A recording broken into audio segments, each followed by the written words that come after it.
بله. الو، سلام مادر. سلام. من حمید روشن هستم، از رادیو ندا بله مزاحم بله شدم. حالتون خوبه مادر؟ بله. خیلی ممنون، مرسی. شما چطور، خوبی؟ زنده باشید. ممنونم از لطفتون مادر. من کمتر مزاحم میشم که در واقع مشکل زیادی برای شما ایجاد نکنیم، ولی ما همیشه جویای احوال شاهرخ هستیم و از دور و نزدیک سراغشو میگیریم. خیلی ممنون. دستتان در نکنه. خواهش میکنم، این وظیفه هست. زحمت میکشید بابا. خانم نجاتی، مادر عزیز، خب بله از وضعیت شاهرخ بگید. آیا ملاقات رفتین، دیدینش، اوضاعش چطوره؟ بله، ملاقات که هر هفته یه روز چهارشنبه ها ملاقات داشتیم. من چی والا مریضم، از تبریز تا تهران نمیتوانم به اون جای شرسم. هر ماه یه ماه یا 20 روز 20 روز یا 15 روز یه بار میرم، ولی دخترش آنجاست. آن هر هفته میری، خواهرهایش میری اینجا، از اینجا میرن آنجا. بله. هیچ شاروخ هم اونجاست دیگه. هی میگی که بابام برید اون ور این ور بگید که چرا من بیگناهم، چرا من اینجا نگه داشتم، من چی کار کردم برای 11 سال زندان بریدم. من الان سوپ به مقام رهبری زنگ زدم، گفتم که آقا من آنجا نامه دادم، گفت که مثلا برای چیزه که عفه اینا. گفت نه خانم، اصلا رد کردن، قبول نکردن. هیچ. این راست بیچاره چیزی والا لباس داده بودن، لباس ها رو هم بهش نداده بودن. من آن لباس های زمستانی که داده بودم اصلا نداده بودم، و داشته بودن 3 تا تیشرت کهنه اصحاب بهش ها داده بود. شورا دوباره برگردن نبود، گفتم بابا من این لباس ها رو به شما ندادم، من خیلی لباس که پشمه به شما آوردم، من چیکار کنم آنها به شما نمیدن. یه داره که اینجور هم مثلا از غذاهای ما نمیرسن، مثلا هواخوری نمیبرن، خیلی چیزا ناراحت همینم. گفتم آقا من چیکار کنم بابا، این هر جا هم رفتم ولی خیلی هیچ فایده نداره دیگه. البته همه میدونن. اونا میگن که شاعر خودش خب بنویسی با کاغذ زندان چیز سطر بنویسی که من عفو میخوام، من آزادی میخوام، ما قبول کنم. به شاروخ هم گفتم بسخ من چی کار کردم که بنویسم که ببخشید، باید چه یک کار میکردم که ننوشتم. من چی کار کردم بیانم؟ من هیچ وقت نمیتوانم این را بنویسم که مرا ببخشید. من چی کار کردم که بگم؟ واقعا ایشون به غیر از این که حق خودش و کارگرای دیگه رو بخواهید، از حقش دیوار کرده. یک کارگر بود بیچاره، یا حق کارگر دیگه دیوار کرده بیچاره. از چی گیرتن؟ از حجی گیرتن، اومو گیرتن، چی گیرتن که برن 11 سال زندان دادن. ولی اینها نمیشه. الان اونجا کسی ده که به خدا زنش میخواد طلاق بگیره، اونها ولی اصلا نمیدونن که اسمش داشته ما اینجوری منجوریم، ولی خب فلان کاری که صحبش میکنن هم از اونها بدتر میکنن دیگه. یه خانواده رو میخوان که مثلا پایما کنن چی شاهرخ چی شاهرخ بیچاره چی کار کرده بود. من خودم پرونده شاهرخ حقوق بشر بردم، گفتم که خانم به این پرونده 2 سال زندان میدن، 2 سال زندان میدن، نه که 11 سال. نمیدونم والا چی میدرسی که آدم پیشی چی بره دیگه. بله مادر، میگن زمستان میرود و روسیاهی به زغال میمونه. از وقتی که انداختن بیگناه به زندان، الان تمام دنیا و ایشونو میشناسه، شاهرخو میشناسه، به فکرش هست، من به به آنها یادش هست.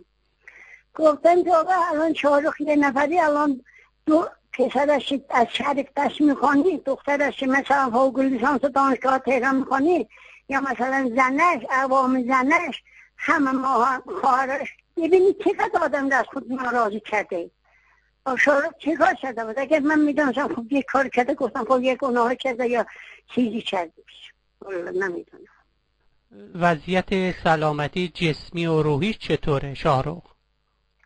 روحش بد نیست، ولی خب بالاخره به خاطری بچه هایش بیرونی مثلا داره، بعضی وقتا از آنها ناراحت میشه، ولی خودش خوب میگه که داد دیگه اینجا هم دا من چه کار کنم، آنها آزاد نکنم، من هم اینجا میکشم. مادر، شاهرخ از اداره اطلاعات تبریز هم شکایت کرده بود. آیا شما پیگیر این قضیه شدید؟ والا نه، ما رو نمیدونم، ولی یه بار گفتن که نمیدونم یه چیزی، یه معتاد گفته بود که شارخ تا وقتی که چیز اول آمد تلویزیون شارخ نمیدونم چی نه بود، اون برنامه دیگه بود. نه اون برنامه دیگه بود. ولی اونم شارخ اونو گفت دروغ میگه، من نگفتم این دروغ میگه، به این پول داده این را میگه. نه من نمیدونم، این شارخ باید از اطلاع چیز میکرد. آخه شارخ و هر کی بیشتر شارخ آمود اطلاعات آورد، اطلاع نمیدونم با اطلاعات چی تو حرکت چیه، آنها اصلا چیز شدن میگه. شارخ هم اصلا نمیدونم که والله شارخ فقط از حقش دفاع میکنه دیگه. شاید تبه ما آنها خوش نیامد، ولی سلام به آنها چی گفتن که این قبول نکرد، به خاطر این زندان را دادن. یا دست شارخ هیچی نگرفتن، هیچ کاره با شارخ. 2 تا بسته گرفته بودن که اول سال بودن، آنها دادگاه اعتراف کردن، گفتن آقا اطلاعات ما را ترساند، ما گفتیم شارخ را میشناسیم و این شارخ را نمیشناسیم. شارخ چی؟ من میدونم آنها نه به من رحمه میکنن، نه بابای پیرش رحمه میکنن، نه بچهایش رحمه میکنن، هیچ کی رحمه اصلا رحمه نمیکنن. اونها واقعا به کسی رحم نکردن و رحم نمیکنند. مادر، دوست شاهرخ محمد جراحی که در زندان تبریز هست، آیا اون روزا به ما خب زندانه اون زنگ زده بود، خب گفتی که چیزی از من 200 میلیون تومان 200 میلیون تومانی سند میخوان. من گفتیم که والا ما سند که نداریم بشه به شما بدیم. گفت نه آشناهانه گفتم به من گفتن که اول که اون موقع که یه بار آزاد کرده بودن اونا 100 میلیون مثلا خواسته بودن، الان 200 میلیون میخوان دیگه. گفتی که چیزی، منم گفتم که من مثلا یه درم ندارم، یعنی مرخصی بدن ها. برای مرخصی 200 میلیون میخواد؟ بله، اونم سند پیدا نکرده بود. سند 200 میلیون تومانی سند کجاست؟ بله. به محمد استاشون همونجور مانده. بیچاره گفت خب چی کار کنم، بذارن آنقدر مدن نگه دارن که تا 3 شبن دیگه. من سند کجا که به من، اگر من یه کارگر 200 میلیون تومان کجا پیدا کنم دیگه. خب مادر، من به شارخ مرخصی خواستم، نوشته بودم. امروز چه زنگی زدم اونجا، گفتن که آقا ما باش گفته بودی که با ناظر زندان صحبت کنیم جواب بدیم. گفت نه خانم قبول نکردن که به شارخ مرخصی بدن. بله شاهرخ به قول گفتنی میخوام بیشتر از اینها اذیت بکنن. آخه شارخ رو اگه مرخصی بدن 1 میلیارد سند بخواست، 1 میلیارد سند من از کجا پیدا کنم ببرم؟ یعنی میگن که نمیذارم، دا آن را میگن نمیذارم. بله معنیش همینه، یه سندی رو میخوان که میدونن که خب کارگر جماعت این مقدار نداره.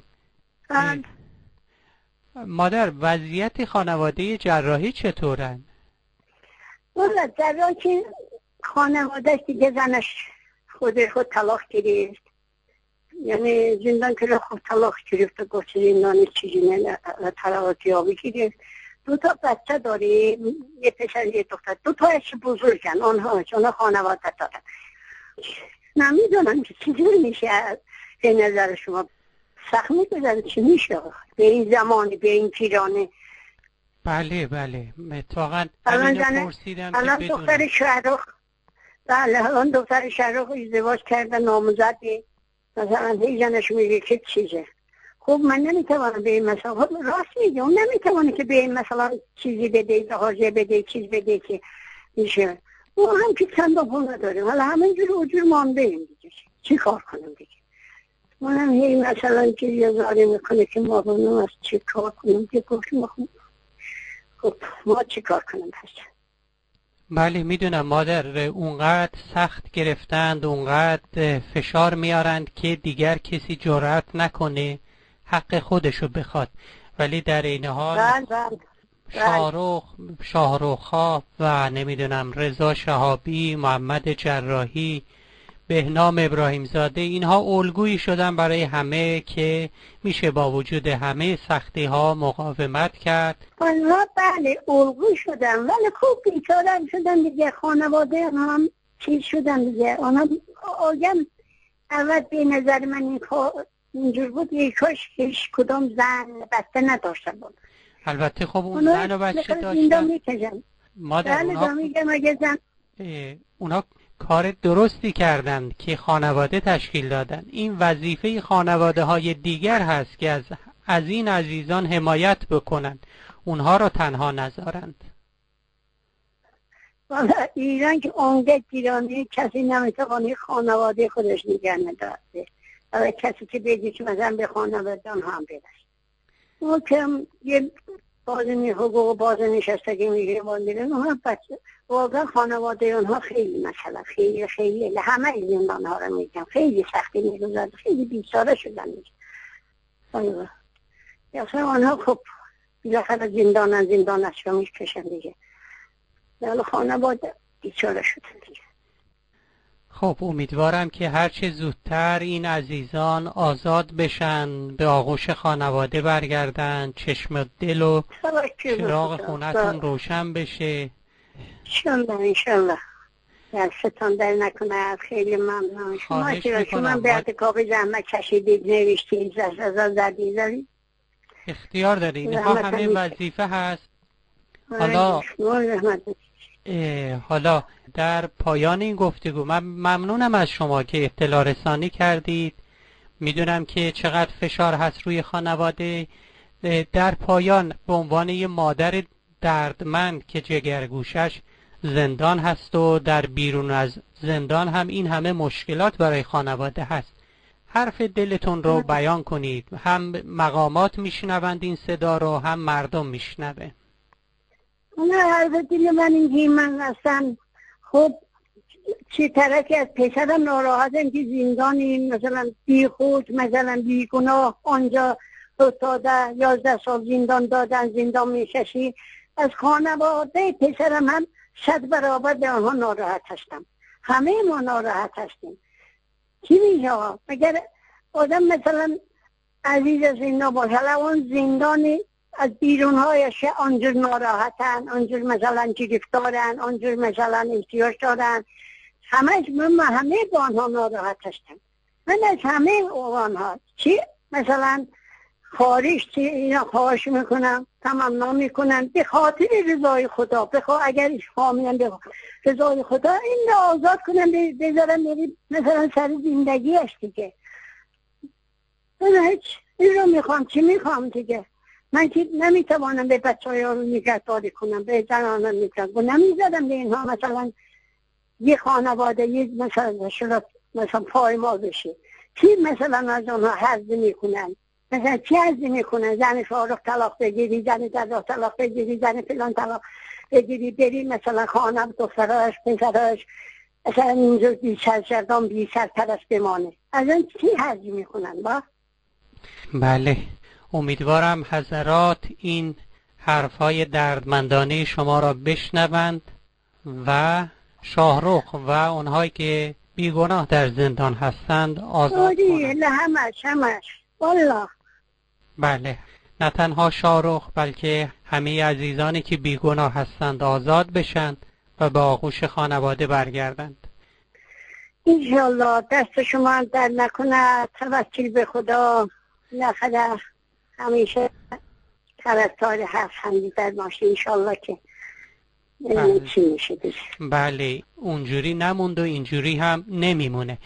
ممنونم مادر از شما. زنده باشید. پایدار باشید. خیلی ممنون. دست شما هم در نکنه. شما از دوستان کم نکنید. خیلی ممنون از زحمت شما. زحمت کشیدید. خواهش میکنم. شبتون بخیر. سلامت باشید. سلامت.